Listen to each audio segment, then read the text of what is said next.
आज रिपब्लिकन वार्ता महाराष्ट्र रत्न गौरव पुरस्कार 2025 हा जो पुरस्कार आम्हाला आमच्या इगतपुरी तालुक्यातील महाराष्ट्र परिवर्तन कामगार सेना इगतपुरी तालुका नाशिक जिल्हा आमच्यासारख्या सर्वसामान्य कार्यकर्ता आम्ही सामाजिक क्षेत्रामध्ये विविध क्षेत्रामध्ये काम करतो।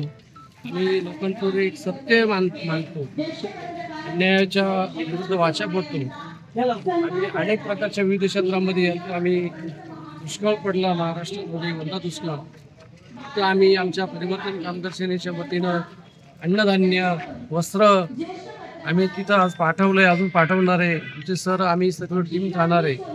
याचा गौरव म्हणून कदाचित आम्हाला या रिपब्लिकन वार्ता न्यूजवाल्यांनी जे आम्हाला महाराष्ट्र रत्न गौरव पुरस्कार दिला त्याबद्दल आम्ही या रिपब्लिकन वार्ता महाराष्ट्रच्या वाहिनीचे आम्ही मनपूर्वक आभार व्यक्त करतो आणि निश्चितच आम्ही त्यांना एक आश्वासित करतो येणाऱ्या काळामध्ये जी परिवर्तन कामगार सेना महाराष्ट्र राज्याचे जे आमचे जो छोटासा वृक्ष आहे तो आमचा निश्चितच वटवृक्ष झाल्याशिवाय राहणार नाही, अशा पद्धतीने आम्ही याची ग्वाही देतो आणि थांबतो। किसन गायकर आमच्या मॅडम।